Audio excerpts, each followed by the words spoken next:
Fani Kayode had been taken. They've taken him from his house. They've tied him. So they asked Fani Kayode to lead them to Akitola's house. So immediately after they left, Fani Kayode's wife Aduni, he called on the commanding officer of the Fort um I mean, sorry, that was Akitola calling on the 4th Battalion commanding officer at Ibadan. This was the man who bought him the gun and sent him the soldiers that trained him to know how to shoot. But Akintola's wife called Faniha's wife, Adini, called Akintola and told him that soldiers came to the house and they had come to take her husband. So immediately after the drugs, that was when he placed that call. So to the man that was helping him with the gun, they had a very close friendship. By this time, Unwobosi had entered the house with his soldiers. He was already in Akintola's compound, but Akintola did not know. So immediately he saw them from the window, he grabbed the machine gun and started to shoot at them. So Fanekayode was trying to shout at him to stop shooting, that he should stop resisting, that they didn't come to kill him. So obviously, if they caught Akintola, they would have tied him up and they would have put him in the car as well. Because when they left Lagos, the order was that you should take these people and bring them to Lagos. So just like they've taken Fani Kayode, the plan was to also bring Akintola, but Akintola started to shoot, and he wounded a couple of them as he was shooting because he was using a machine gun. So unfortunately, he ran out of bullets. All this while we were talking, he had already taken his family out of the way. They said he hit them. So I believe he had an underground in his house. And immediately they came, he locked all of them up and then came out and started. So that's the spirit of the Kakanfo. I don't want to go into details of Yoruba spirituality, but Akitala was an area on the Kakanfo. And there's something they do to them at initiation that kind of turns them into the stubborn people that you see Akitola behaving. So a Kakanfo must never allow himself to be captured alive in a battle. He must either fight to the end or die in that battle. So that's tradition coming in and whipping into modern world, so to speak. So that was why, even though Fanike was still trying to talk to him, he didn't listen. He just kept shooting. Then he fell short of ammunition, and that was it. So he came out, raised the white flag, and came out to them. So when soldiers realized, right, he started to plead for his life. When they realized he had no bullets and they could kill him. So, but they refused to listen to him because of his resistance and shootings. And right there in front of Fani Kayode, who was totally horrified, they fired Akintala and killed him. He was shot to death. Now, after that, they took Fani Kayode and then started to make their way back to Lagos. All this was happening in one night. Now, back to Lagos. The convoy had met and tried to drive to their destination. That's everybody that has been doing stops from all the corners of Lagos. Those who went to Mamlari's house, to Pam's house, some even went to the Ikoyi Hotel, to kill some people. So all of them are now meeting. At this time, the Prime Minister was still in Ifeajina's car. A convoy was driving behind that car. And that convoy, in one of those Land Rover Jeeps, Mamlari was there, his dead body. Mohammed, that was the guy that was killed at the Ikoyi Hotel. Pam, and I believe Unekbe, they were all loaded in the truck. In the same car with Okotiebo. So Okotiebo was sitting there, and all these dead bodies were around him, and they were driving up. So another guy was killed. His name was Lagema. He was in Ifeajina's boot. So all these sites, the killings, the dead bodies, the events going on, started to get Balewa frightened. So Balewa was very asthmatic. So he went into a kind of, he started to ooze, like when like it happens when someone gets a little bit asthmatic. So he started to sweat as well, and he was really shaking. So Ifeanyi stopped the car, opened the door, and was asking if he wanted some fresh air. He was like, Prime Minister, sir, would you, some, just to see if it was the way they were clustered or something that was making him do that. So Balewa did not respond.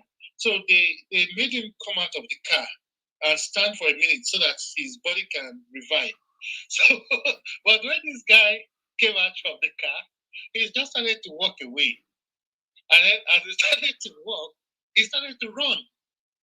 He wanted to run off, but and he was like, Roshi ain't Cholo Goni or what? So what made it very unfortunate for him was that he was wearing a white dress. So even though it was in the darkness, let's imagine he was wearing something darker.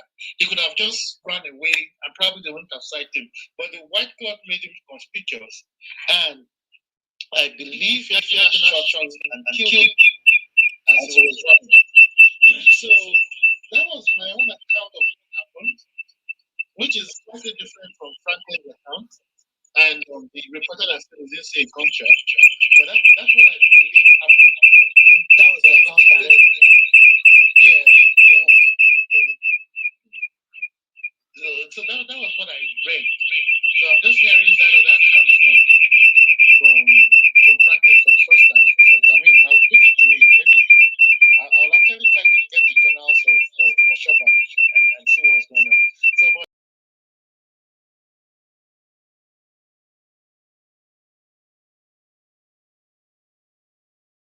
important target was not gotten, and that was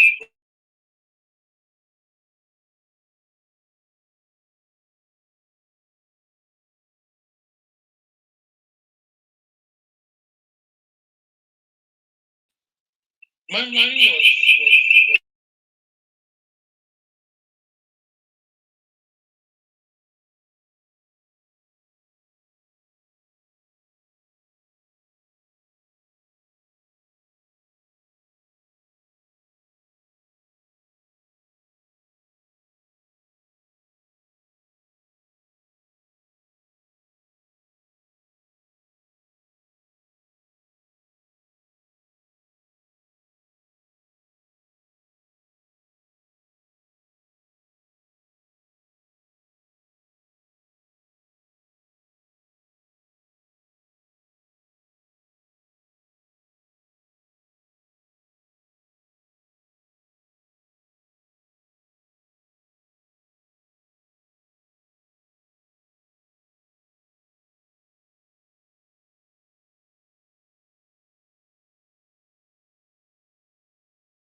started to cross him.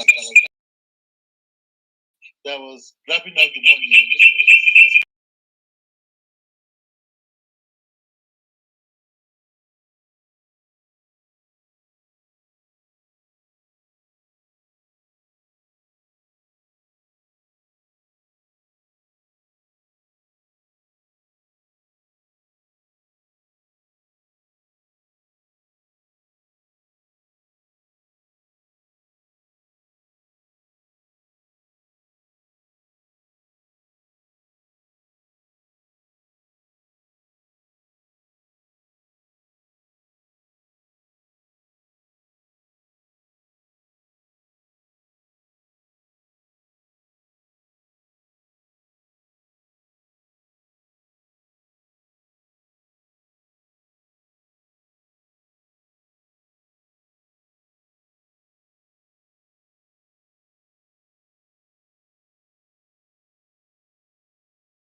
yes. United Kingdom, like I said earlier on the call. Morning. Oh,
would have been